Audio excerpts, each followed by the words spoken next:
Producción: Alejandro Concha. www.alejandroconcha.com. Lo que sigue es una carta de Eduardo Frei Montalva, expresidente de la República de Chile, con fecha de noviembre de 1973, a Mariano Rumor, presidente, en ese momento, de la Unión Mundial de la Democracia Cristiana. Carta de Eduardo Frei Montalva a Mariano Rumor, presidente de la Unión Mundial de la Democracia Cristiana.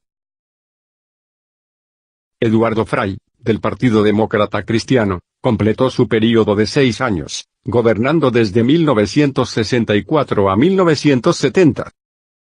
Eduardo Frei, en 1970 entregó democráticamente la presidencia del país a Salvador Allende Gossens, presidente electo, que encabezaba a estos efectos la coalición marxista-socialista llamada la Unidad Popular. Salvador Allende gobernó 3 años, y su mandato fue interrumpido abruptamente por lo que para algunos fue un golpe de Estado, y lo que para otros fue un pronunciamiento militar a efectos de salvar el país del colapso institucional y del abismo hacia la guerra civil. En esta carta Eduardo Frei Montalva describe la naturaleza del gobierno de Salvador Allende, y la realidad política, económica y social de estos 3 años de gobierno marxista en el país. Producción: Alejandro Concha. www.alejandroconcha.com. Esta es la carta. Carta de Eduardo Frei Montalva a Mariano Rumor, presidente de la Unión Mundial de la Democracia Cristiana. Santiago, 8 de noviembre de 1973. Muy estimado presidente y amigo. He creído de mi deber dirigirme a usted, y por su intermedio a la directiva de la Unión Mundial de la Democracia Cristiana para que conozcan nuestro pensamiento frente a los hechos ocurridos en Chile y su repercusión exterior. Tiene también por objeto señalar cómo una propaganda muy concertada y dirigida pretende ensombrecer el nombre de la democracia cristiana chilena y en especial el de algunos de sus personeros, sin que hayan faltado quienes le han dado acogida, ignorantes de la verdadera realidad. La democracia cristiana nació en Chile justamente para defender la libertad, el derecho y la democracia. En 40 años de existencia este partido nunca ha tenido una vacilación en la defensa de estos principios y en su combate especialmente contra todas las fuerzas fascistas que en la década del 30 al 40 gozaban de tanto prestigio y se extendían en nuestro hemisferio. Combatimos así a la falange española, al rexismo belga, al fascismo italiano y el nazismo alemán.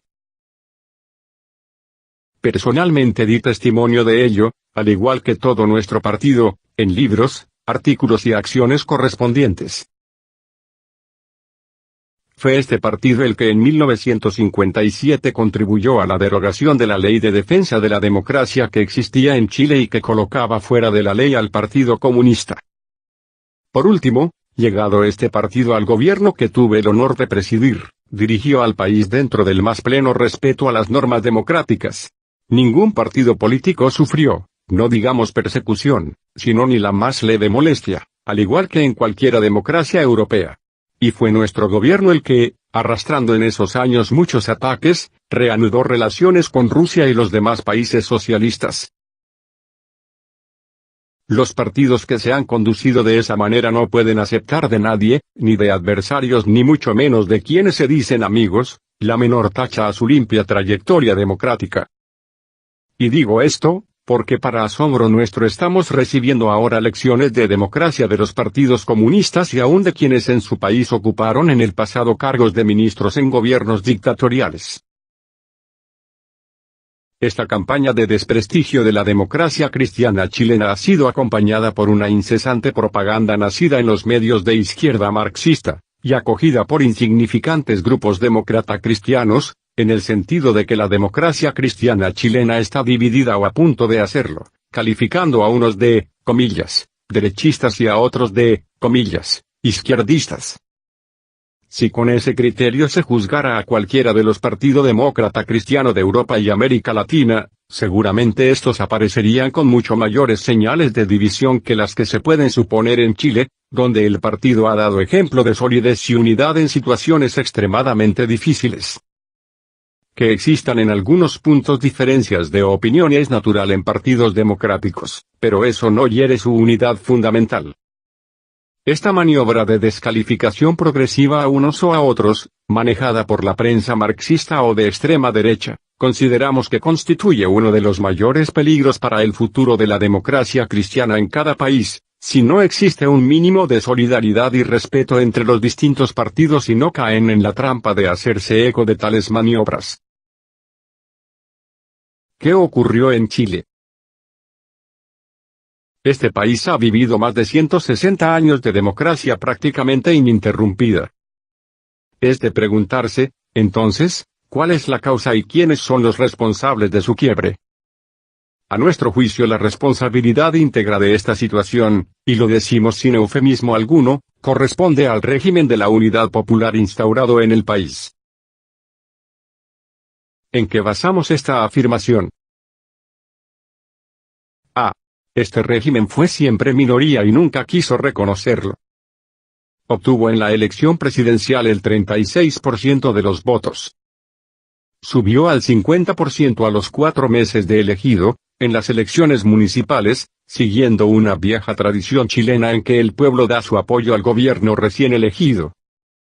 En los comicios parlamentarios del 73 bajó al 43%. A pesar de haber ejercido una intervención no conocida en la historia de Chile y haber utilizado toda la maquinaria del Estado, enormes recursos financieros, y presión sobre las personas y organizaciones que llegó hasta una violencia desatada que causó varios muertos y numerosos heridos a bala. Por último, quedó comprobado con posterioridad un fraude de por lo menos 4 a 5% de los votos, pues los servicios públicos, entre otras cosas, falsificaron miles de carnets de identidad. B. Pero no solo fueron minoría en el Parlamento. Fueron minoría en los municipios, lo fueron en las organizaciones vecinales, profesionales, campesinas, y progresivamente estaban llegando a ser minoría en los principales sindicatos industriales y mineros, como el caso del acero, petróleo, cobre, etc. Igualmente, salvo en un solo caso fueron derrotados en todas las organizaciones universitarias en que votaban los académicos y los estudiantes y para qué decir en las organizaciones específicamente estudiantiles.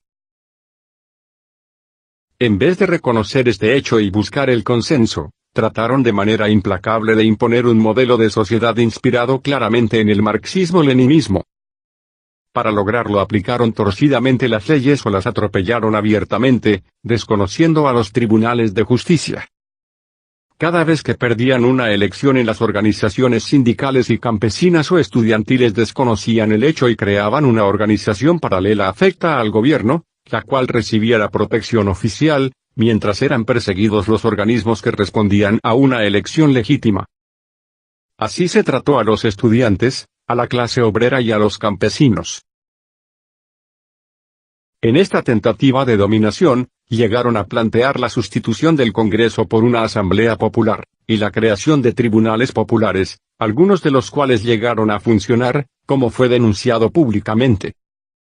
Pretendieron, asimismo, transformar todo el sistema educacional, basado en un proceso de concientización marxista.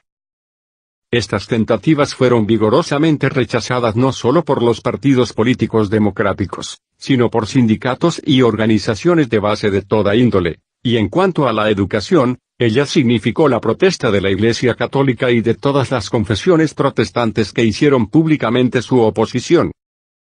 Frente a estos hechos, naturalmente la democracia cristiana no podía permanecer en silencio. Era su deber, y lo cumplió, denunciar esta tentativa totalitaria que se presentó siempre con una máscara democrática para ganar tiempo y encubrir sus verdaderos objetivos. Eso fue lo que el país resistió. Fueron estas las razones por las que la Corte Suprema de Justicia, por la unanimidad de sus miembros, denunció ante el país el hecho de que por primera vez en la historia de Chile los tribunales no eran respetados, se atropellaban las leyes y sus sentencias no se cumplían. La Contraloría General de la República, órgano que en Chile adquiere un verdadero carácter constitucional y que no solo tiene funciones contables sino que califica la legalidad de los decretos del Ejecutivo, rechazó innumerables resoluciones del gobierno por estimarlas ilegales. El Parlamento continuamente reclamó durante 3 años la violación de las leyes y el atropello al derecho, sin ser oído. Esto culminó cuando, aprobadas 2 reformas constitucionales, el presidente de la República se negó a promulgarlas. Buscando un pretexto para no hacerlo, recurrió primero al Tribunal Constitucional, el cual dio la razón al Congreso. Sin embargo, eso fue inútil. Pretendió después promulgar estas reformas de manera trunca, o sea, parte del texto, lo que rechazó la Contraloría General de la República. Por último, se negó lisa y llanamente a respetar la decisión del Congreso Nacional. Esto llevó a la Cámara de Diputados a aprobar un acuerdo destinado a señalar al país que se estaban atropellando abiertamente la Constitución y las leyes y mostrar una lista abrumadora de casos concretos de cómo así ocurría. Por haber ejercido estos derechos, la democracia cristiana es presentada por la propaganda comunista como fascista o antidemocrática. Esta peregrina teoría parece haber encontrado acogida en algunos. Pero cabe preguntar, ¿qué ocurriría en cualquier país europeo en que la Corte Suprema de Justicia declara que el gobierno ha atropellado la ley y no ha acatado las sentencias judiciales? ¿Qué ocurriría si el Congreso aprobase reformas constitucionales y el Ejecutivo se negara a promulgarlas y aún a publicarlas? Lo curioso es que el Partido Comunista y el Partido Socialista durante todos los gobiernos anteriores en que estuvieron en la oposición la ejercieron en forma extrema. Cuando el gobierno de la democracia cristiana triunfó con el 57% de los votos del electorado nacional, no con el 36%, el Partido Socialista oficialmente y el señor Allende, líder de ese partido, declararon que no reconocían el triunfo de la democracia cristiana. Se negaron a concurrir al Congreso Pleno, que en Chile es el trámite correspondiente para la proclamación del presidente de la República, y anunciaron textualmente que le negarían al gobierno de la democracia cristiana, comillas, la sal y el agua. El Partido Comunista estuvo en una oposición constante y total.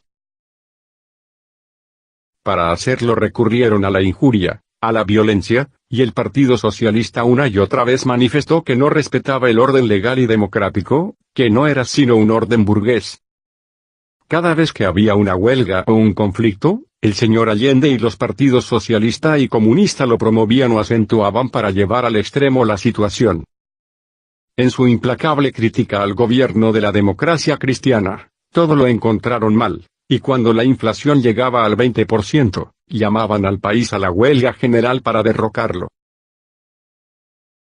Qué distinta la actitud del Partido Demócrata Cristiano, que concurrió con sus votos a elegir presidente al señor Allende cuando obtuvo solo un 36% de la votación nacional y que no pidió en compensación ni un solo cargo o influencias sino un estatuto de garantías constitucionales que asegurara plenamente la democracia en Chile. Pues bien, por boca de don Renán Fuente Alba primero, y de don Patricio Aylwin después, como presidentes del Partido Demócrata Cristiano, se denunció que este estatuto, que el presidente juró respetar, fue constantemente atropellado. Producción: Alejandro Concha. www.alejandroconcha.com. ¿Cuál era el fondo del problema? El fondo del problema es que este gobierno minoritario, presentándose como una vía legal y pacífica hacia el socialismo, que fue el eslogan de su propaganda nacional y mundial, estaba absolutamente decidido a instaurar en el país una dictadura totalitaria y se estaban dando los pasos progresivos para llegar a esta situación de tal manera que ya en el año 1973 no cabía duda de que estábamos viviendo un régimen absolutamente anormal y que eran pocos los pasos que quedaban por dar para instaurar en plenitud en Chile una dictadura totalitaria. Así lo señalaron no solo la Corte Suprema, la Contraloría y el Parlamento. Se agregó la declaración del Colegio de Abogados, que en extenso documento indicó al país que el sistema legal había sido reiterada y manifiestamente atropellado. Por otro lado, el Partido Radical de Izquierda, que apoyó al señor Allende en la elección y que formó parte de su gobierno, se retiró de él denunciando que había llegado a la certeza de que se iba al quiebre de la democracia por la acción del gobierno que integraban. Hombres que habían militado siempre en la izquierda chilena, que dirigían ese partido, señalaron con extrema dureza que el país estaba al borde del caos y que la voluntad del Ejecutivo era instaurar la dictadura totalitaria. A esto se agregó el Colegio Médico, que tradicionalmente apoyó al señor Allende, pues este fue presidente de él, el Colegio de Ingenieros y todos los demás colegios profesionales. Fue, asimismo, evidente un cambio en diversos sindicatos, que se manifestó en huelgas, de las cuales la más prolongada fue la de los obreros del cobre. Todo pues, conducía a una situación crítica. Los partidos de gobierno ya no ocultaban sus intenciones. El secretario general del Partido Socialista llamaba abiertamente a los soldados y marineros a desobedecer a sus oficiales y los incitaba a la rebelión. En iguales términos se expresaban otros partidos de gobierno en forma de tal manera insensata que hasta el propio Partido Comunista manifestó su desacuerdo con ellos y en especial con el Partido Socialista, comillas, que rechazaba todo acuerdo con la democracia cristiana y se unía cada vez más al movimiento de izquierda revolucionaria en su tesis de la revolución violenta e inmediata. Así lo han declarado numerosos dirigentes comunistas. Reveladora es la entrevista publicada en La Estampa, del 26 de octubre de 1973, en la cual se afirma por un alto dirigente que el Partido Comunista buscaba una solución política, pero que en los últimos días se encontraron con el discurso del secretario general del Partido Socialista contra las Fuerzas Armadas y, comillas, con su obstinado maximalismo al igual que el de Enríquez, jefe del MIR, y por eso nos hemos encontrado sin preparación ante el golpe. La posición del Partido Comunista, según la misma entrevista, que coincide con innumerables otras declaraciones y documentos, no difería en cuanto a los objetivos, sino solo ante la táctica a seguir, comillas, las armas que teníamos, agrega, de las cuales los generales han descubierto una mínima parte, desgraciadamente eran pocos los que las sabían usar, porque no habría habido tiempo suficiente para adiestrar a la masa popular. O sea, vuelve siempre lo mismo, ganar tiempo para obtener el poder total. El presidente de la República declaraba respetar la ley, la Constitución y la democracia, pero todas sus declaraciones eran de inmediato contradichas por los hechos, ya que todos los compromisos fueron violados y todas las afirmaciones desmentidas posteriormente por sus actos. Innumerables documentos de sus asesores y de los dirigentes de los partidos políticos que conformaban la Unidad Popular han demostrado que todo su objetivo era ganar tiempo para consolidarse en el poder y para afianzar su posición totalitaria, documentos que culminaron con la carta publicada del señor Fidel Castro, en la cual le recomendaba al señor Allende tratar con la democracia cristiana con el solo objetivo de ganar tiempo. El Partido Demócrata Cristiano, bajo la presidencia del señor Renán Fuentealba, que abarcó parte del año 71, el 72 y hasta después de las elecciones parlamentarias del 73, constantemente denunció este dualismo. Igual ocurrió con la actual directiva. Acompaño a este respecto algunos documentos. A este cuadro político se agregan dos hechos que han sido determinantes en el proceso chileno. El primero, instaurado el gobierno, convergieron hacia Chile varios miles de representantes de la extrema izquierda revolucionaria de América. Llegaron elementos tupamaros del Uruguay, miembros de guerrillas o movimientos extremos del Brasil, de Bolivia, de Venezuela y de todos los países, como hay numerosos casos, por delitos graves inescarcelables. La Embajada de Cuba se transformó en un verdadero ministerio, con un personal tan numeroso que era superior, la sola Embajada de Cuba en Chile, a todo el personal que tenía nuestro país en el Ministerio de Relaciones Exteriores el año 1970. Esto da la medida. Además de ellos, nos vimos invadidos por norcoreanos y otros representantes del mundo socialista. Hombres conocidos en el continente por sus actividades guerrilleras eran de inmediato ocupados en Chile con cargos en la administración, pero dedicaban su tiempo muchos de ellos al adiestramiento paramilitar e instalaban escuelas de guerrillas que incluso ocupaban parte del territorio nacional en que no podían penetrar ni siquiera representantes del Cuerpo de Carabineros o de las Fuerzas Armadas. El segundo, fue la acelerada importación de armas. El Partido Demócrata Cristiano denunció continuamente este hecho. Hay más de 50 documentos publicados por el partido y dados a conocer en el Parlamento respecto a la aseveración. Llevado de su preocupación, el Partido Demócrata Cristiano presentó un proyecto de ley que fue aprobado y que sirvió de base para iniciar acciones que revelaron la existencia de fuertes contingentes de armas importadas. Después del pronunciamiento del 11 de septiembre, estas denuncias de la democracia cristiana han quedado plenamente confirmadas. Las armas hasta ahora recogidas, y se estima que no son aún el 40%, permitirían dotar a más de 15 regimientos, y eso que una abrumadora proporción aún no ha sido descubierta. Estas armas son todas de procedencia checa o rusa, armas que jamás ha tenido el ejército chileno. Por lo demás, nadie ignora o descarta en Chile la existencia de estas armas. Se trata de armas de todo tipo, no solo automáticas, sino que pesadas, ametralladoras, bombas de alto poder explosivo, morteros, cañones antitanques de avanzados modelos y todo un aparato logístico de comunicaciones, de telefonía, clínicas médicas, etc., para poder concretar esta acción. Se había establecido así un verdadero ejército paralelo. Nos preguntamos, una vez más, y preguntamos a los dirigentes de la Unión Mundial de la Democracia Cristiana, ¿qué democracia puede resistir esta situación? ¿Acaso la democracia cristiana, sin armas y en consecuencia inerme frente a esta embestida, debía quedar silenciosa? ¿Merece el calificativo de fascista o golpista por el hecho de haber denunciado esta realidad? ¿Pretenden acaso que lo democrático era permanecer mudos, amparando la preparación desembosada de una dictadura impuesta por la fuerza de las armas?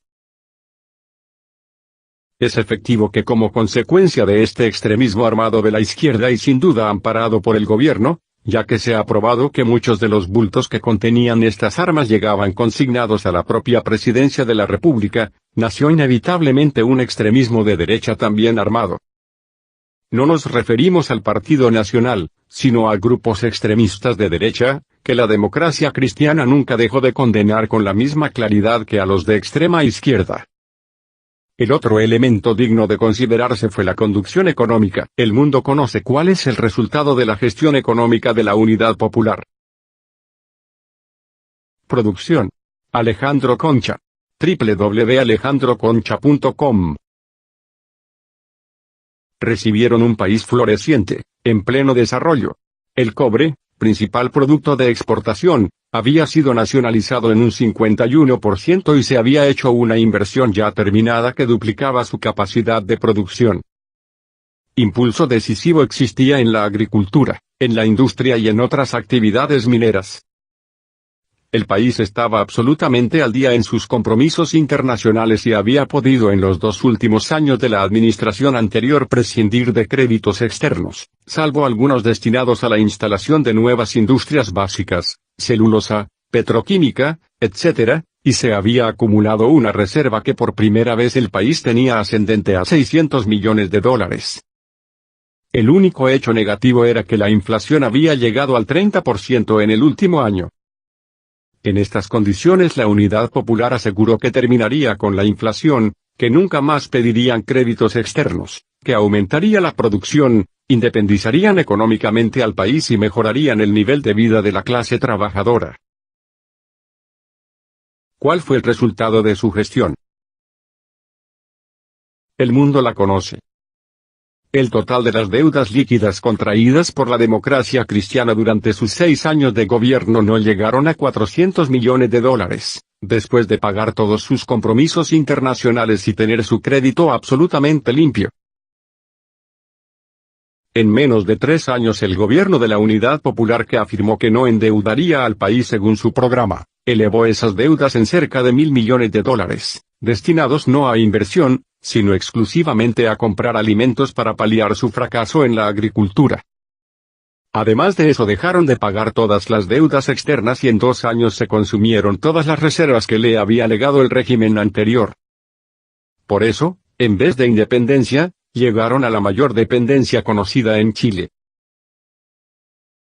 La inflación en cifras oficiales: el gobierno llegó a 323% en los últimos 12 meses, Pero los institutos universitarios, teniendo consideración que prácticamente el país vivía del mercado negro, estimaban que ésta superaba al 600%. El dólar en el mercado libre se transaba al término del gobierno de la democracia cristiana a 20 escudos por dólar. En el mes de agosto recién pasado llegaba a los 2.500 escudos por dólar, o sea, una devaluación de más o menos el 12.000%. Todos los índices de productividad habían bajado. Industrialmente en más de un 7%. En la agricultura cerca del 23%. Y en la minería aproximadamente en un 30%. Rubros tan fundamentales como el trigo bajó su producción de 14 millones de quintales término medio en los 6 años anteriores, a menos de 8 millones. Muchos institutos de investigación afirman que a menos de 6 millones. La quiebra era total. Ahora cabe preguntar, ¿era la democracia cristiana fascista o golpista por el hecho de haber denunciado esta política económica que llevó al país a la inflación desatada, al envilecimiento de la moneda, a la paralización productiva, al mercado negro, a la escasez y al hambre? Los que con tanta ligereza hablan sobre Chile deberían venir y recorrer las poblaciones periféricas, los campos y las ciudades y preguntar cómo era necesario hasta 10 horas de colas para conseguir un cuarto de litro de aceite, cuando se conseguía. O un kilo de pan, cuando se conseguía. O medio kilo de azúcar, cuando se conseguía. ¿Hay alguna democracia que resista estas tasas de inflación, la escasez y el mercado negro? ¿Es fascismo y golpismo denunciarlo? ¿Acaso el deber de un partido político es silenciar estos hechos?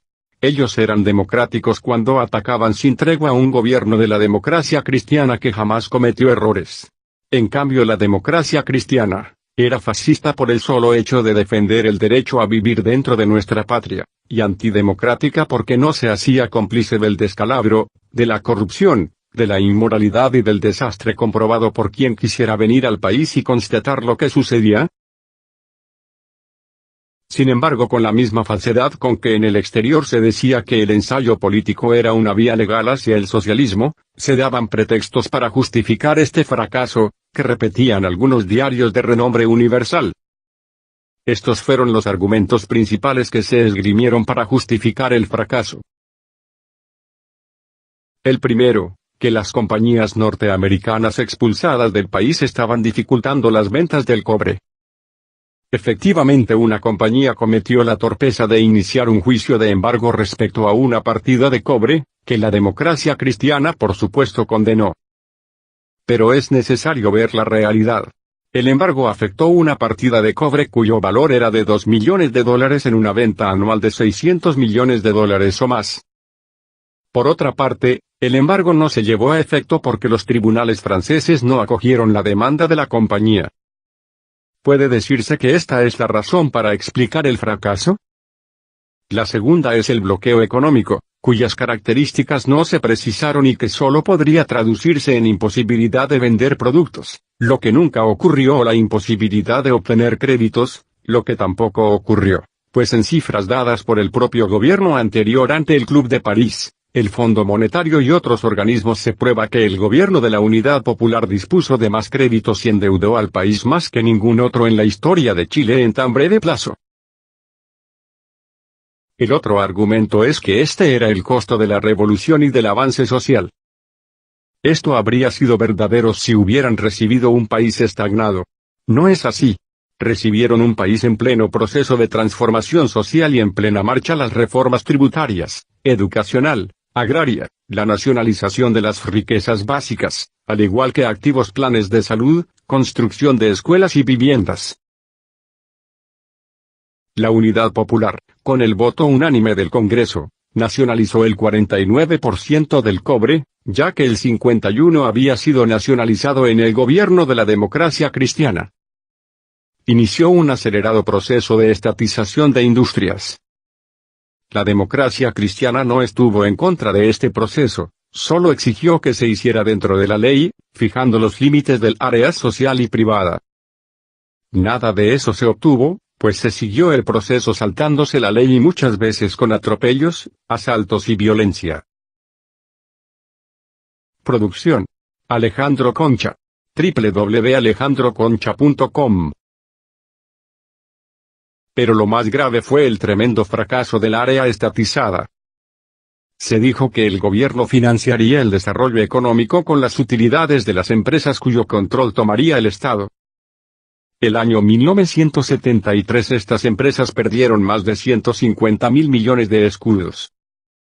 Si se considera que el presupuesto nacional era una cifra equivalente, se medirá la magnitud del fracaso. Es también efectivo que aceleraron al extremo la reforma agraria iniciada por la democracia cristiana, pero quisieron convertir toda la agricultura en haciendas estatales colectivas, lo que fue resistido por el campesinado. Se eliminó a los técnicos, se desorganizó toda la infraestructura, y en vez de respetar la ley, se asaltaron las propiedades y las ocuparon con gente que muchas veces no eran campesinos. Estas fueron, entre otras, las causas del fracaso agrícola. Ostensiblemente disminuyó la construcción de viviendas y de escuelas. Basta decir que en 3 años no se construyeron ni 300 escuelas, mientras el gobierno de la democracia cristiana construyó 3.600. Estos son hechos. Un último aspecto que creemos necesario destacar, ya que no podemos referirnos a todo, lo constituye el clima de odio y violencia que reinaba en el país. Toda crítica, toda observación, era contestada con las injurias más violentas para quienes tenían la audacia de señalar los errores. El Partido Socialista y el Partido Comunista crearon organizaciones armadas. Los socialistas la llamaron, comillas, el Mocatalán, y los comunistas constituyeron la tristemente célebre brigada, comillas, Ramón Aparra.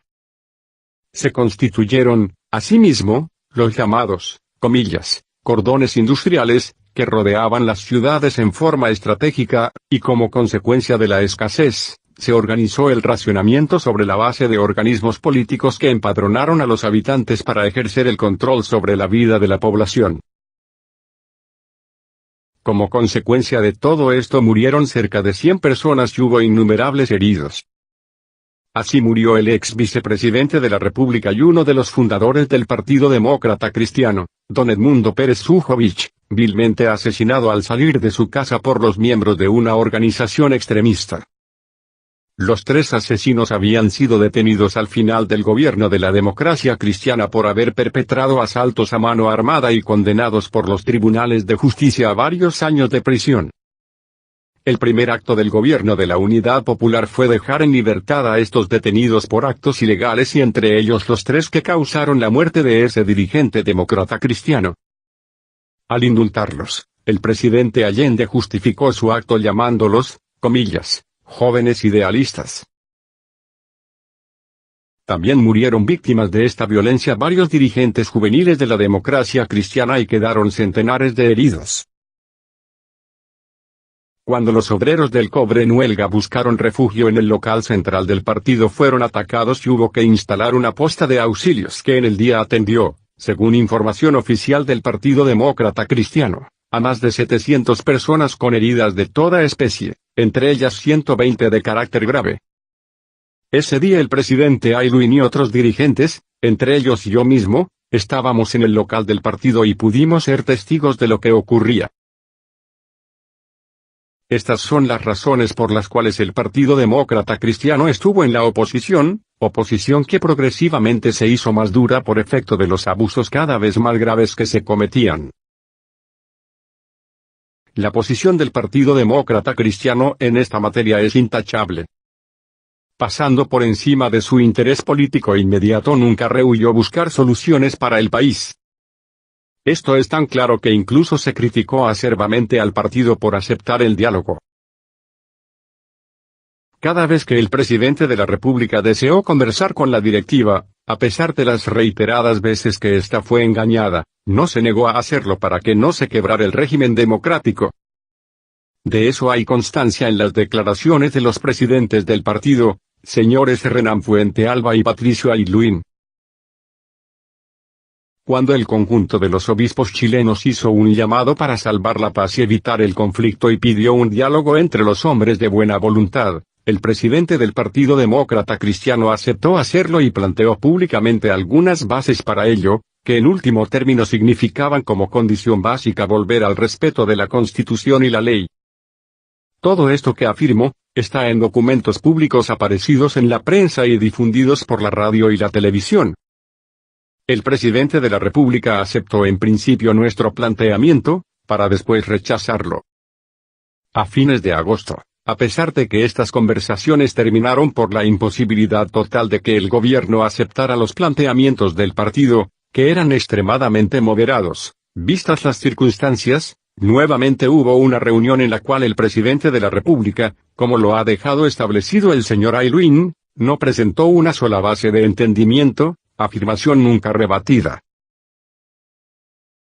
La directiva del partido llegó a la convicción de que exclusivamente se estaba ganando tiempo para preparar el control total del poder por parte de la Unidad Popular y acelerar su aparato paramilitar y el reparto de armas.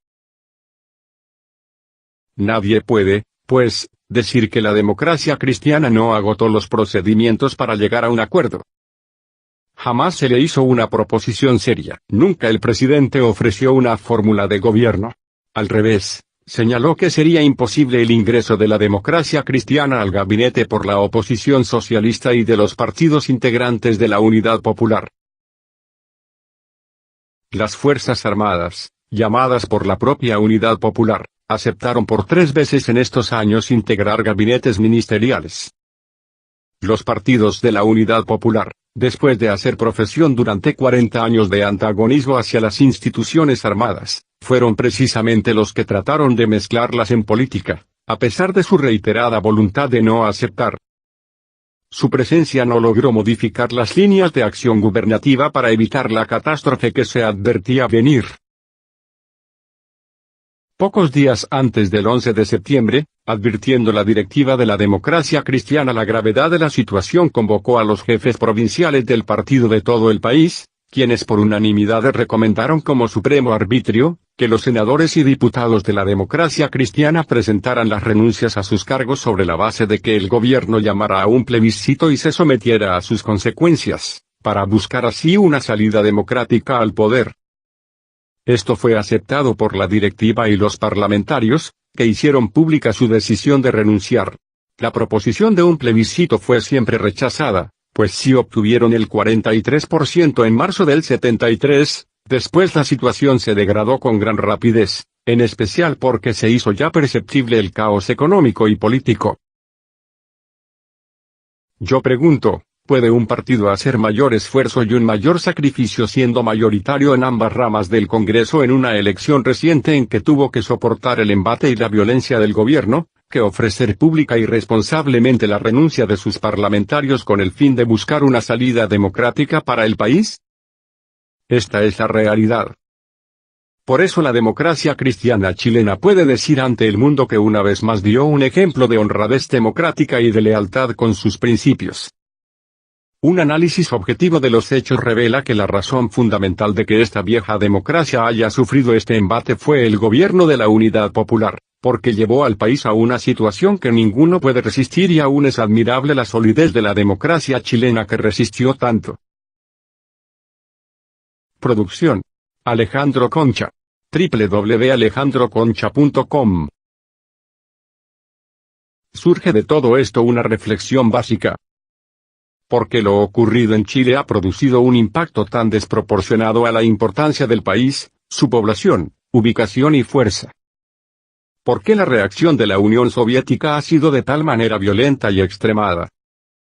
¿Por qué el comunismo mundial ha lanzado esta campaña para juzgar lo ocurrido en Chile y para atacar a la democracia cristiana? La razón es muy clara. Su caída ha significado un golpe grave para el comunismo en el mundo. La combinación de Cuba con Chile, con sus 4.500 kilómetros de costa en el Pacífico y con su influencia intelectual y política en América Latina era un paso decisivo en el control de este hemisferio. Por eso su reacción ha sido tan violenta y desproporcionada. Este país le servía de base de operación para todo el continente. Pero no es solo esto. Esta gigantesca campaña publicitaria tiende a esconder un hecho básico, el fracaso de una política que habían presentado como modelo en el mundo. ¿Cómo explicar que esta experiencia que mostraban como camino a otros partidos democráticos y al socialismo europeo haya conducido a un país organizado y libre a tan terrible catástrofe económica y política, haya producido tal desesperación en las Fuerzas Armadas y en el pueblo chileno? Pues éstas jamás podrían haber actuado sin la aquiescencia de la mayoría, hayan quebrado una tradición tan larga y tan honrosa que constituía nuestro orgullo. Toneladas de propaganda no borrarán un hecho. Llevaron a un país de ejemplar vida democrática al fracaso económico y al derrumbe de sus instituciones. Su esquema doctrinario y práctico era erróneo y su conducción desastrosa. 3 días antes del 11 de septiembre, el presidente de la República dijo al país, comillas, nos queda harina para 3 días. Se acababa hasta el pan. No había sucedido jamás. Eso es lo que no se quiere analizar. Mejor dicho, se quiere ocultar. Los socialistas europeos, democráticos y pluralistas, se sienten obligados a respaldar un partido que proclamaba su desprecio a la legalidad y como objetivo la revolución armada y violenta. Si no se quieren ver los hechos ni los documentos, al menos podrían leer con atención las críticas que formulara a este partido por su extremismo el propio Partido Comunista, que varias veces lo llamó a la cordura. El otro hecho que la democracia cristiana debe analizar es el problema de las comunicaciones. No hay ninguna duda de que el caso chileno es un buen ejemplo de cómo un intenso aparataje de propaganda es capaz de presentar las mayores falsedades y convertirlas en realidad. Ya eso venía ocurriendo desde el comienzo del régimen, que como otros similares, no se limitaba en cuanto a gastos de propaganda. Pero lo ocurrido después del 11 de septiembre es algo inverosímil para los chilenos. Fueron miles los que escucharon decir a la radio de Moscú que habían muerto 700.000 personas, en 2 días. Otros hablaban de 30.000 y que corrían ríos de sangre en Santiago. Para nosotros una sola vida humana no tiene precio. No decimos esto por disminuir la tragedia a que el país fue llevado, pero según nuestras informaciones, los muertos no llegarían a 2.000. Lo que es bien diferente a tan burdas mentiras. Entre las miles de falsedades que se propalaron, murieron 35 parlamentarios. Falso. Ninguno. Fue asesinado Neruda. Falso y ridículo. Todos los órganos de publicidad le rindieron homenaje como a nadie en muchos años y en el edificio del Congreso Nacional la bandera se izó a media asta en señal de duelo. Se destruyó el Hospital Barros Luco, el mayor de Chile. No hay un solo hospital destruido ni dañado en la más mínima parte. En el Hospital Barros Luco no hay ni un vidrio quebrado. ¿A qué seguir? Son cientos de ejemplos. No ha faltado un programa de televisión en Europa que presentó como señales de bombardeo vistas del anterior terremoto. Pedimos una sola cosa, vengan a ver lo que decimos. Tenemos derecho a pedirlo a nuestros amigos. Así lo hizo el señor Bruno Eck, dirigente de la democracia cristiana alemana, quien pudo comprobar la verdad. Que vengan a ver si hay alguna casa bombardeada en alguna población. En todo Chile solo 2, por desgracia, la Moneda y la casa residencial de los presidentes, adquirida en el gobierno de la Unidad Popular. Que vengan a ver si hay una industria o centro minero donde haya caído una sola bomba. Nosotros no somos parte del actual gobierno. No defenderemos los errores que se cometan, inevitables algunos, en una situación tan terriblemente difícil. Pero tampoco podemos aceptar que la mentira se transforme en un sistema, mientras se ocultan las causas de una situación para encubrir la responsabilidad de quienes arruinaron y destruyeron la democracia chilena. ¿Cómo se explica que quienes invadieron Hungría y Checoslovaquia, que ahora mismo silencian o procesan a científicos, poetas y escritores, que no admiten ninguna crítica, ni la sombra de una libertad de información, pretendan dar lección de democracia a Chile y a este partido? Además de escandaloso, es ridículo. Alaban y mantienen relaciones con Cuba, con miles de muertos, y después de 12 años, aún con miles de presos políticos. ¿No son ellos los que pueden enseñarnos a los demócratas cristianos y a Chile lo que es la democracia?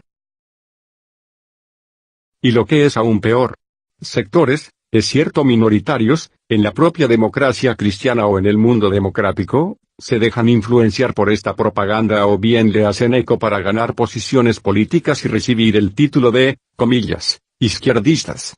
Pobre destino el de esos grupos, serán utilizados primero, o servirán de puente para debilitar a nuestros partidos. Producción: Alejandro Concha. www.alejandroconcha.com. La posición popular de avanzada y de justicia que sustenta la democracia cristiana es tan sólida que no puede admitir este verdadero, comillas, chantaje político. ¿Y nadie puede darnos lecciones de amor a la libertad y la democracia? Somos realmente pluralistas y estamos dispuestos a concertar acciones con otras fuerzas políticas, pero no podemos hacerlo bajo un signo de permanente debilidad o sometimiento. Cada partido en esto es soberano. Somos los primeros en respetar sus decisiones y comprender que es imposible juzgar desde fuera los condicionamientos de cada situación. Creemos, sí, que para poder formular una opinión lo primero que debe existir es respeto y solidaridad y la confianza necesaria en el testimonio de quienes han estado vinculados durante una vida por comunes ideales y la evidencia de haberlos servido con inquebrantable lealtad. En esto sin duda el comunismo mundial nos da una permanente lección. Señor presidente, este es a nuestro juicio el proceso de lo ocurrido en Chile. Naturalmente surge ahora la gran interrogante de cuál es el porvenir. A este respecto, es la directiva oficial del partido la que dará una opinión autorizada. Sin embargo, no puedo dejar de dar la mía propia, que he confrontado con un gran número de demócratas cristianos. A mi entender, Chile afronta un período en extremo difícil y duro, yo diría tal vez el más difícil de la historia. El desastre económico no se conocía en su verdadera magnitud. Reorganizar desde sus bases todo el aparato productivo, hacer renacer la agricultura, renovar la maquinaria, detener la hiperinflación, etc., será una tarea que exigirá enormes sacrificios. Por otra parte, más de la mitad de las armas no se encuentran aún, hecho cuya trascendencia es fácil de apreciar. Desde luego nuestro partido no integra el gobierno, como ya lo he dicho. El gobierno está formado enteramente por las Fuerzas Armadas y era difícil, por no decir imposible, que así no fuera. Todos los chilenos, o al menos la inmensa mayoría, estamos vitalmente interesados en que se restablezca rápidamente la democracia en Chile. Y para esto es necesario que el país salga del caos y, en consecuencia, que el gobierno actual tenga éxito. Las Fuerzas Armadas, estamos convencidos, no actuaron por ambición. Más aún, se resistieron largamente a hacerlo. Su fracaso ahora sería el fracaso del país y nos precipitaría en un callejón sin salida. Por eso los chilenos, en su inmensa mayoría, más allá de toda consideración partidista, quieren ayudar, porque creen que esta es la condición para que se restablezca la paz y la libertad en Chile. Cuanto más pronto se destierre el odio y se recupere económicamente el país, más rápida será la salida. La democracia cristiana está haciendo, a mi juicio, lo que está en su mano en esta perspectiva, sin renunciar a ninguno de sus valores y principios, siendo en este instante sus objetivos más fundamentales: pleno respeto a los derechos humanos, pleno respeto a las legítimas conquistas de los trabajadores y campesinos, vuelta a la plenitud democrática. Sabemos que esto no es fácil. La situación entera no es fácil. Y por eso mismo debemos actuar con la mayor responsabilidad. Señor presidente, excúseme usted lo extenso de esta comunicación, pero ello se justifica por la importancia del problema que trata y por la forma como se ha distorsionado la verdad. Por desgracia, los innumerables documentos y actuaciones de la democracia cristiana durante estos 3 años no fueron dados a conocer en Europa. Esto justifica la extensión de mi carta. Quiero terminar diciéndole en esta ocasión que recuerdo 2 hechos de mi viaje a Europa de 1971. En esa oportunidad un gobernante europeo me dijo que nuestro país estaba perdido y agregó textualmente, comillas, cuando el comunismo agarra, nunca suelta. Poco después un alto representante de la democracia cristiana en el gobierno de su país manifestó que el caso chileno era un caso perdido. A ambos le dije que estaban equivocados, porque si bien Chile quería un avanzado proceso de transformación social, jamás aceptaría un régimen totalitario. Los dos me miraron con esa benevolencia con la que se trata a un visitante ingenuo. Con la misma seguridad con que afirmé en ese entonces que Chile saldría adelante, puedo afirmar hoy que, a pesar de lo duro y doloroso que pueda ser el esfuerzo, nuestro país se levantará y volverá a dar una lección de democracia y de libertad. Y en esa tarea está empeñado este país, y la democracia cristiana una vez más desempeñará un papel conforme a lo que ha sido su historia y es su porvenir. Saluda con la mayor atención al señor presidente. Eduardo Frei Montalva. Fin de la carta. Producción: Alejandro Concha. www.alejandroconcha.com